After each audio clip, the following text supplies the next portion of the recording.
We are living in interesting times. So the saying goes, and it bears repeating to the point of exhaustion. Each passing day brings a new surprise, often with the dramatic quality of a second-rate soap opera. And yet, this is precisely the reality of the mid-2020s. The deviations from what we once considered normal have grown so extreme that it is becoming increasingly difficult to tell in the room we find ourselves in what is the floor and what is the ceiling. The entire order has been turned upside down. My own default setting always has been to search for the most fundamental drivers behind events, the very first dominoes that set an entire chain reaction in motion. I have touched on these reflections more than once on this channel, but they are worth returning to because they define essentially everything, and they compel us to dig deeper again and again. Of course, in a system of interconnected vessels as complex as the human world, concentrated on planet Earth, the number of influencing factors runs into the trillions. But once we establish a starting point and begin bundling the most significant forces together, something interesting happens. It turns out that the number of truly decisive factors is surprisingly small, though behind them lies something even more fundamental. Looking at the world in the 1990s, it was difficult not to feel optimistic. Whether you lived in China, in Europe, Western or Eastern, in the Americas, or even in Russia, and by extension much of the rest of the world, profound transformations were underway. Transformations that promised improvement, that offered hope. After 30 years, all this looked a bit different. But this is only the beginning of the story, told here in a slightly different way.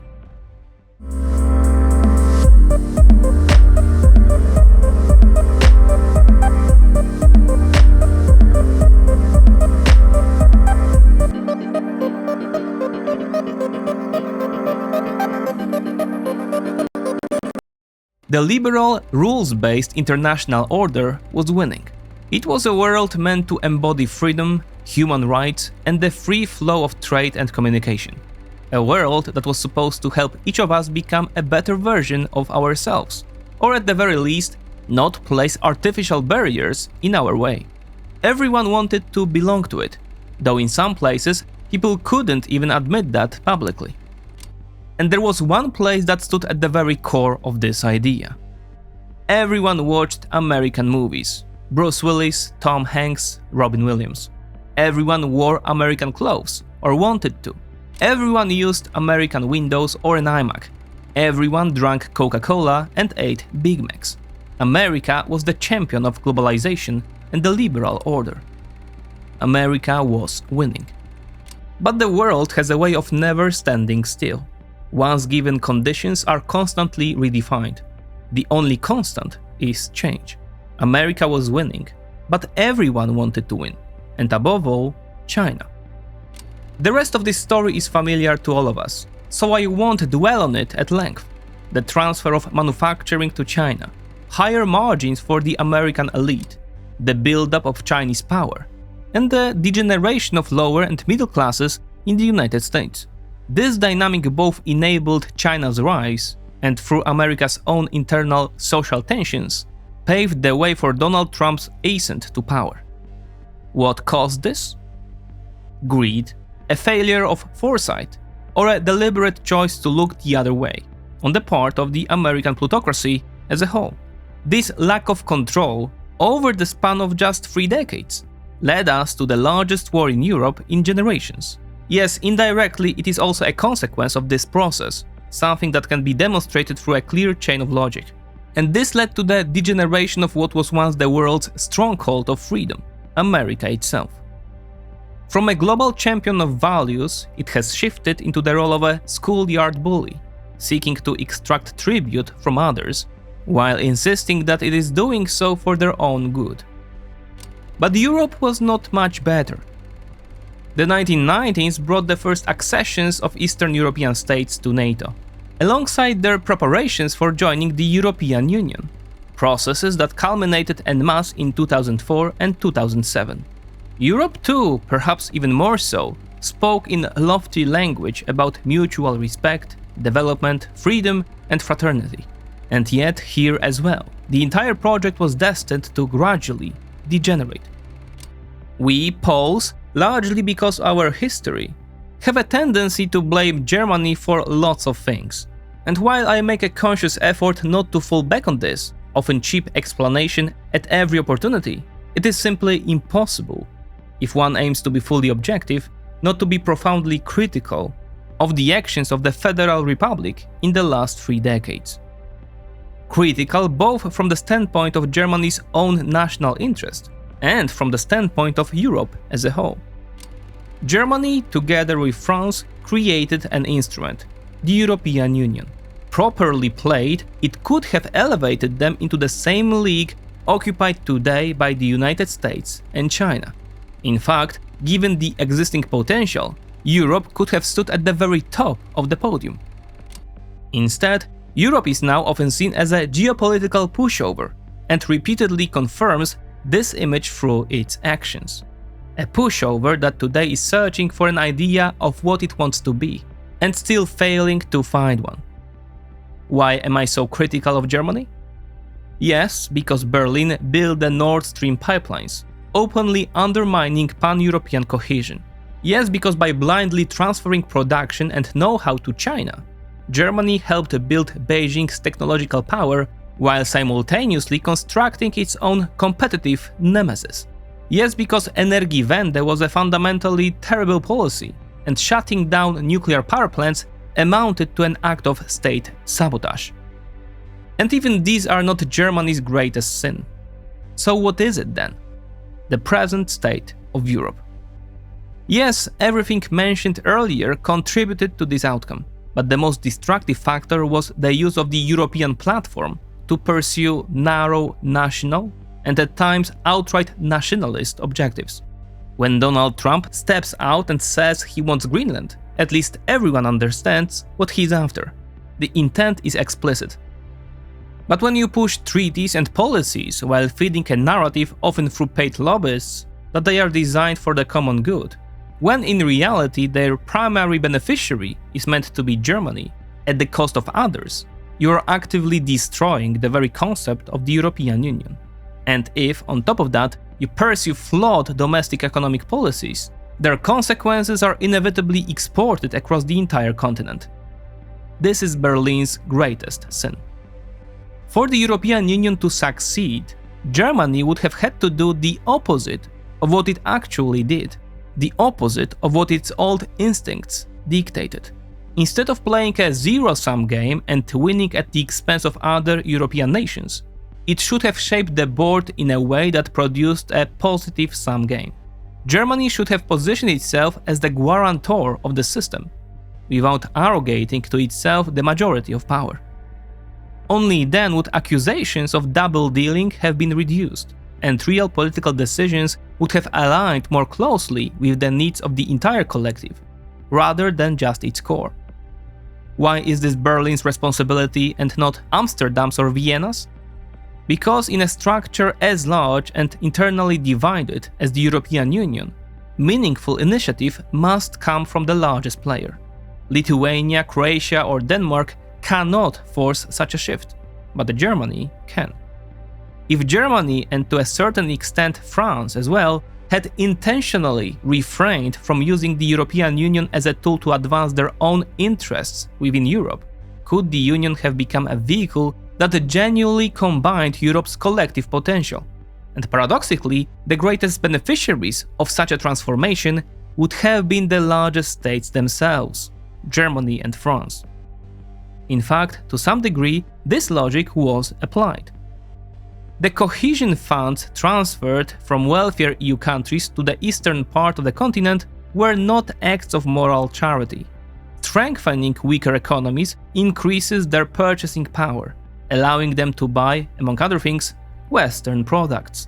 It improves internal efficiency and logistics, from which Western companies benefit directly. And ultimately, the enhanced strength of these regions feeds into Europe's broader position, which can then be leveraged in business and political relations with the rest of the world. This is a clear example of how giving something away, at least in theory, makes everyone stronger in the long run. But such moves were limited. Cohesion policy amounts to only about 2% of the beneficiaries' GDP. The far more important issue is the distribution of power. For a structure like the European Union to function, the largest states must, against their instincts, voluntarily relinquish part of their decision-making authority at the very top, even though that authority would naturally follow from their geopolitical weight. Why? Because it is in their own interest. The largest states carry the greatest economic weight, and for their economic champions, it is therefore in their direct interest that the area of the common market and the area of shared identity, which is no less important, be as large as possible, and that can only be built on trust.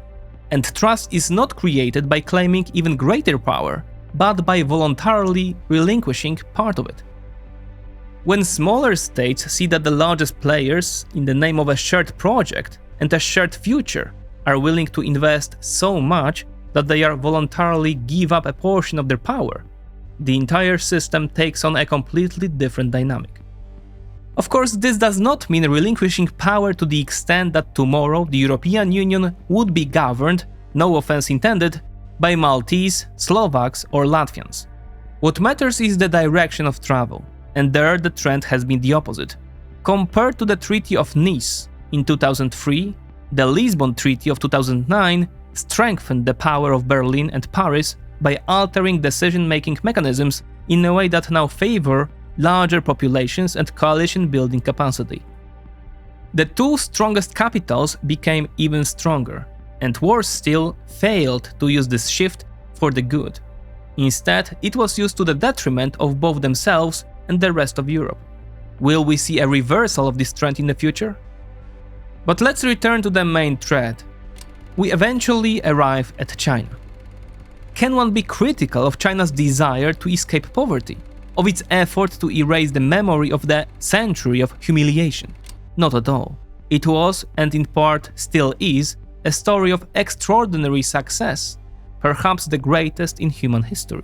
Our imagination may simply be too limited to fully grasp what it means to lift hundreds of millions of people out of extreme poverty within just 2 or 3 generations. And yet, here too, we find the seed of a thorn, one that grows over time. Because someone first drove China into that poverty and humiliation. In contemporary geopolitical commentary, references to broadly understood values are often trivialized or outright mocked. I do not share that view.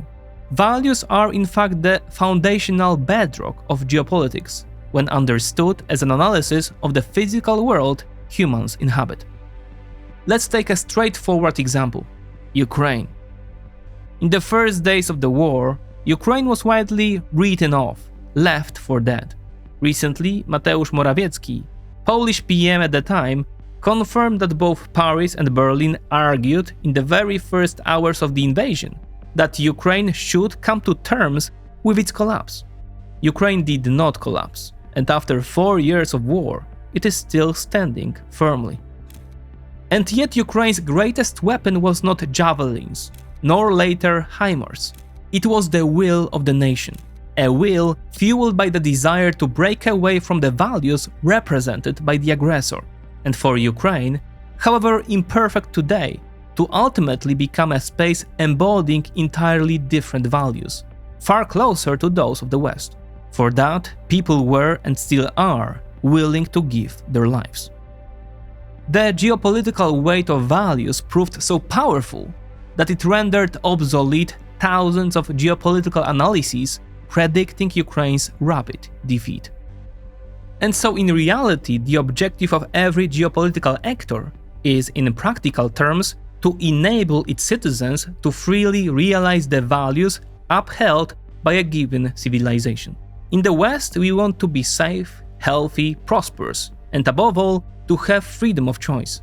We want a system in which a millionaire stands equal before the law with a cleaner lady. This is the social contract we accept. and one that the politicians we elect are, in principle, tasked with upholding. China operates under a different social contract. Yes, it seeks to provide security, prosperity, health, and comfort for its citizens, but absolute freedom does not belong to that set of values. Which means that if you do something that displeases or threatens the big brother, you may simply disappear tomorrow, and everyone else will be expected to move on as if nothing happened.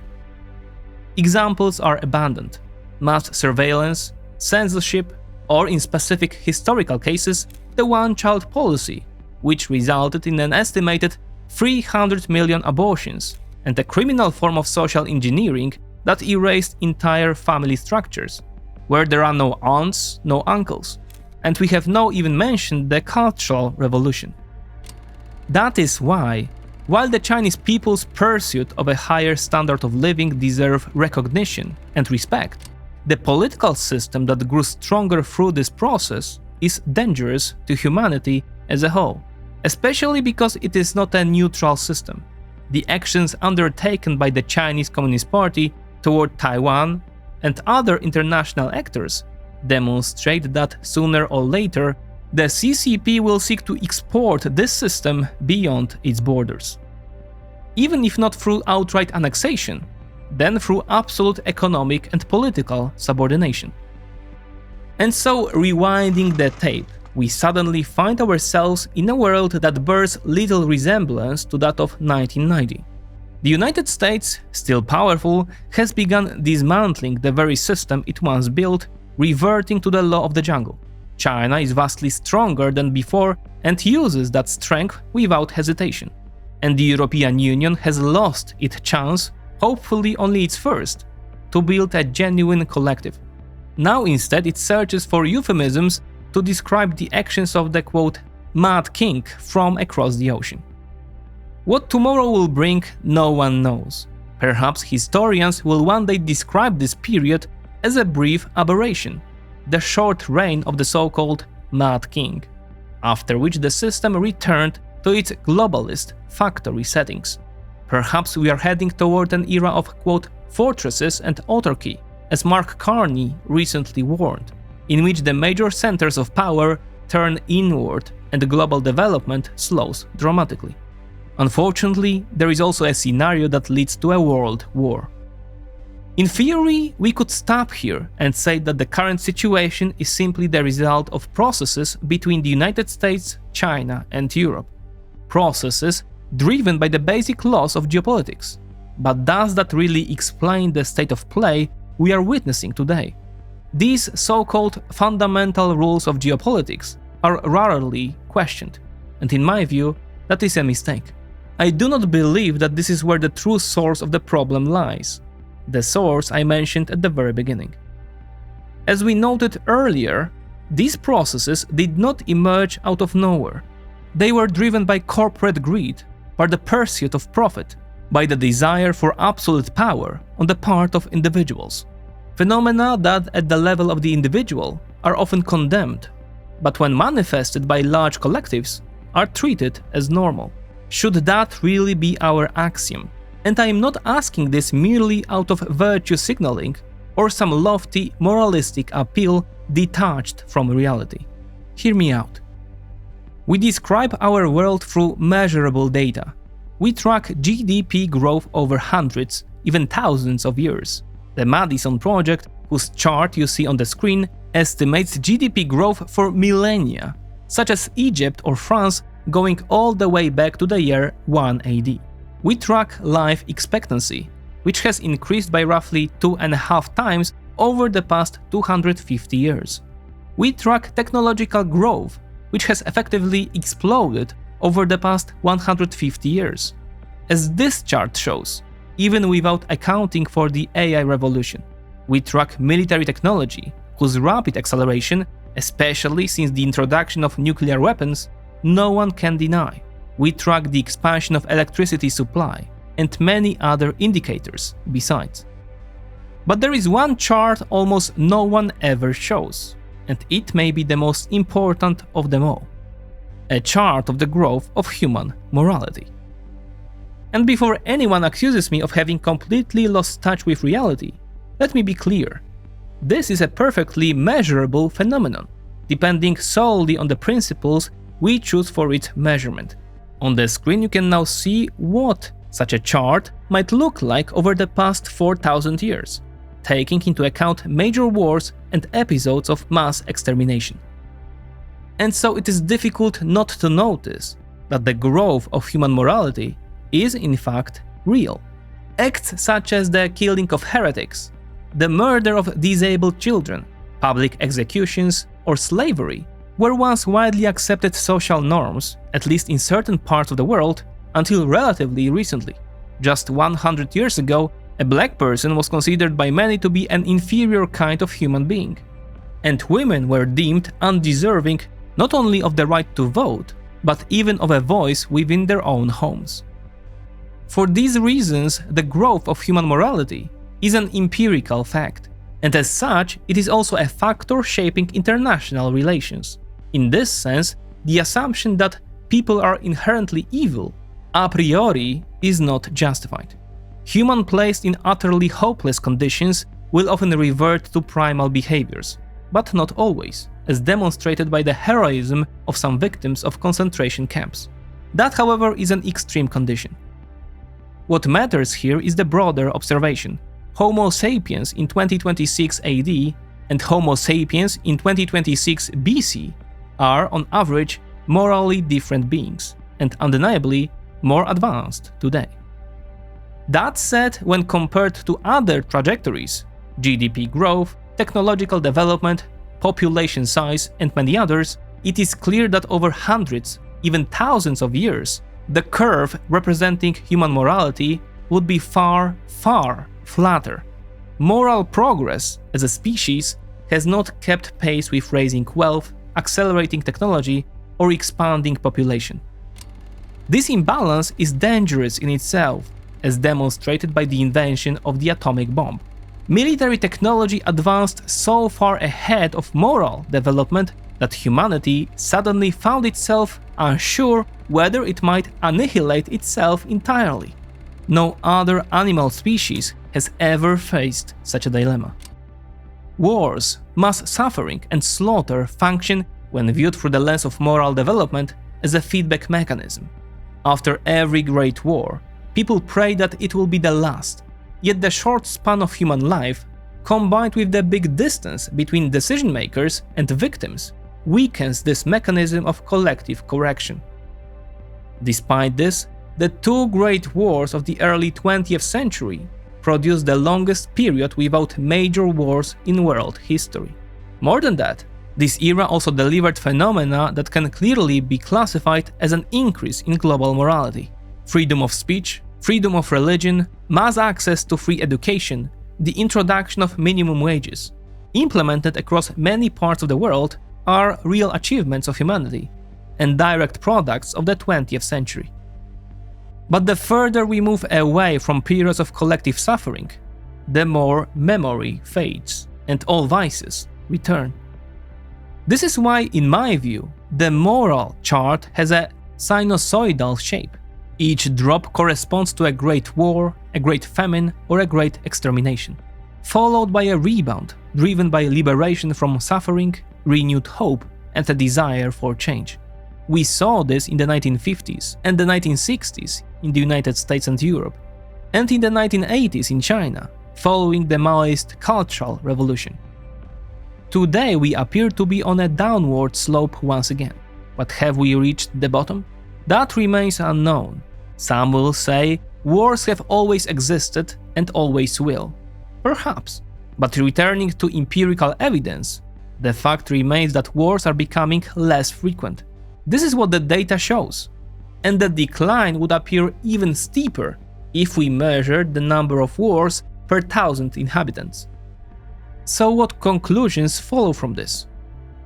Geopolitics traditionally revolves around concepts such as geography, where choke points, straits, natural barriers, rivers and oceans, as well as resource deposits, play a decisive role.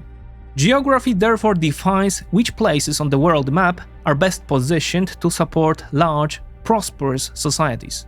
Determinists would argue that geography explains everything, and that thanks to America's geography, the Mississippi-Missouri River system, access to 2 oceans, and the fertility of the Corn Belt, the United States occupies the position it does today. The problem with this approach is that America was not simply placed on the map in its current form at the start of the game and handed dice to roll. In an alternative reality, had there been no Louisiana Purchase, no acquisition of Florida, no wars with Mexico, no annexation of Texas, the territory of today's United States might have been divided into 2 or even 3 separate entities. Unless, of course, one is an absolute determinist, who believes everything was fixed at the moment of the Big Bang, and that the future could have been calculated mathematically 13 billion years ago, including me speaking these words. Setting that extreme aside, what becomes clear is that the missing element is the human factor. Geopolitics therefore acknowledges the influence of the so-called statesman, an individual whose emergence alters the course of history. This is a valid observation, and the unpredictability of Donald Trump only reinforces the idea that the actions of a single individual can have global consequences. But once we introduce the moral element, we must know that such individuals also possess their own moral framework, one for which they are later revered, like John Paul II or Nelson Mandela, or condemned, like Adolf Hitler.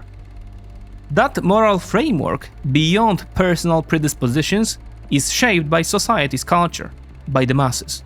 And it is those masses who later elevate such individuals to the very top.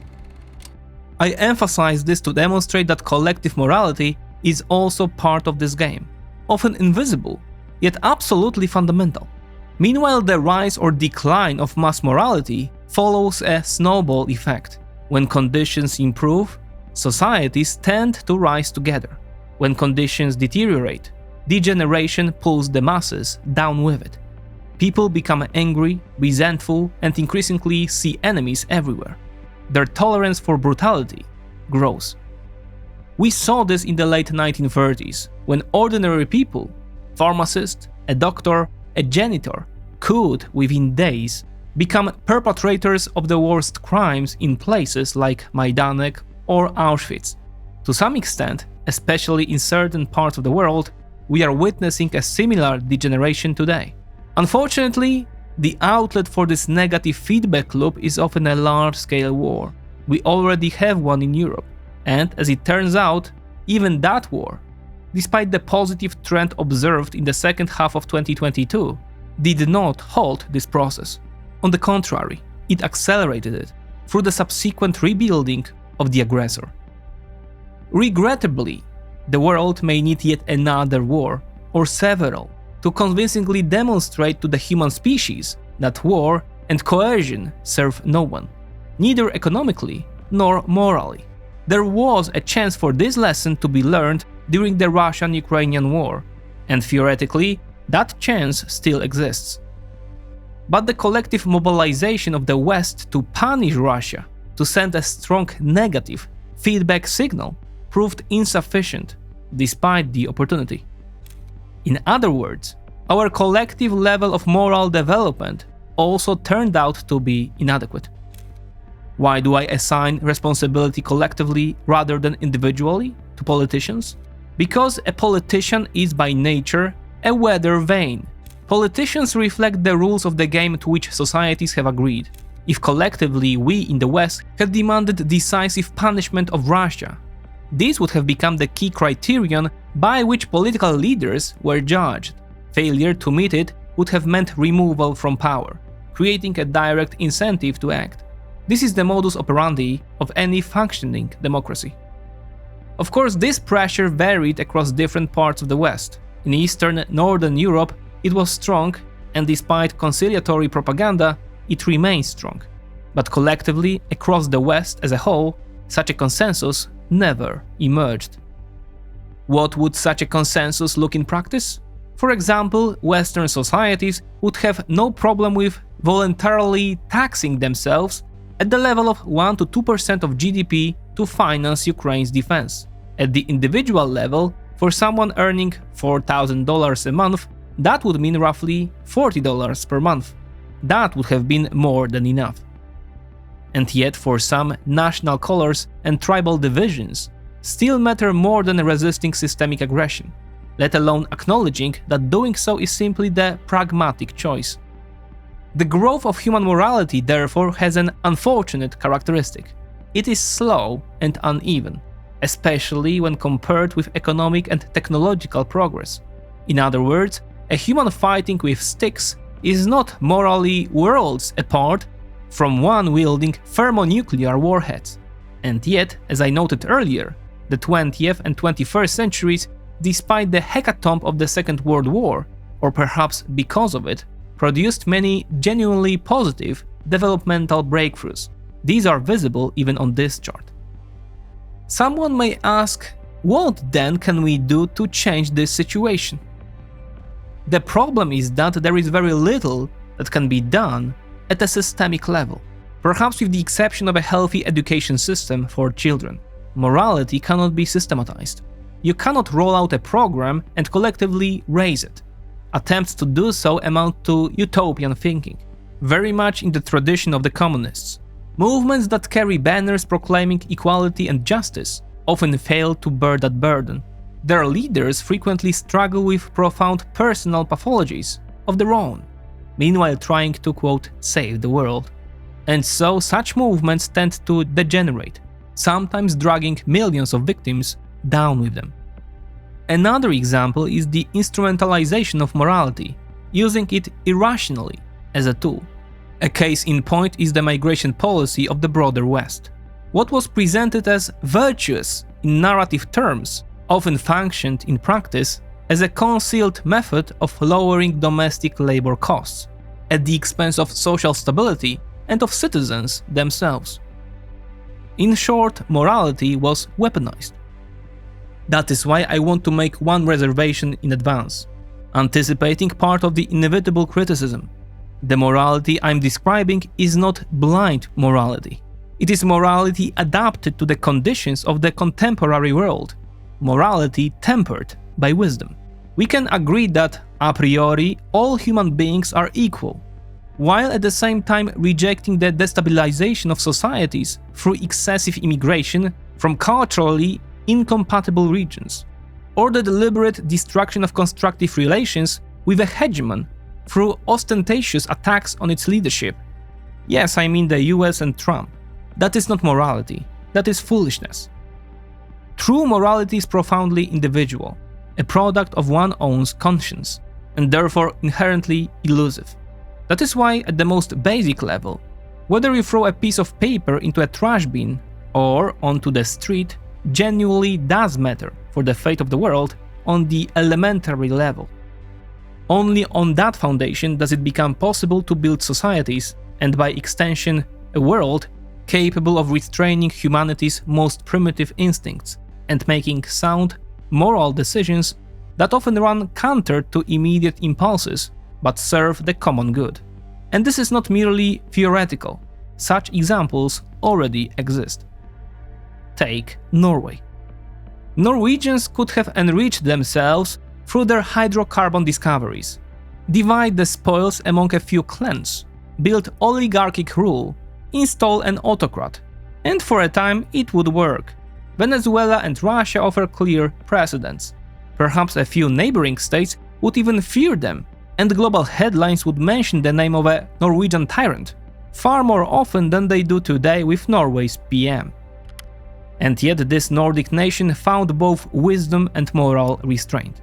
Through healthy institutions, that is, a shared story accepted by Norwegian society as a whole, it chose to develop its resource sector in a sustainable way.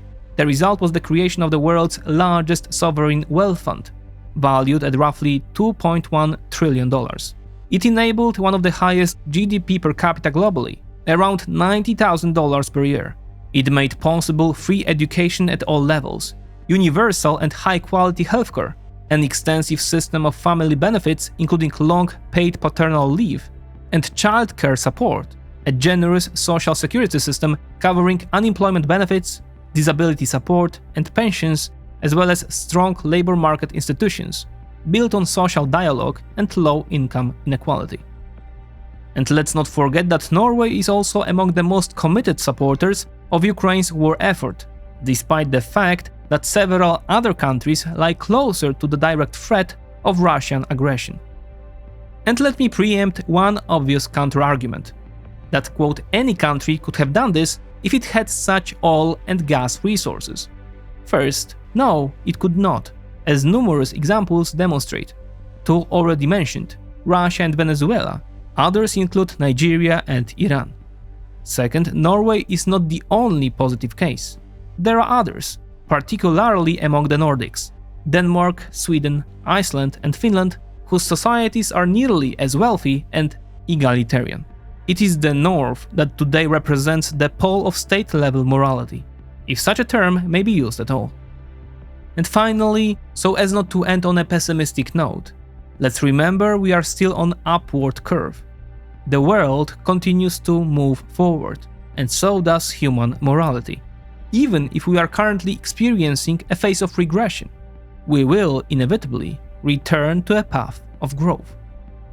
Let's hope it happens sooner rather than later, and without, quote, tragic corrections along the way.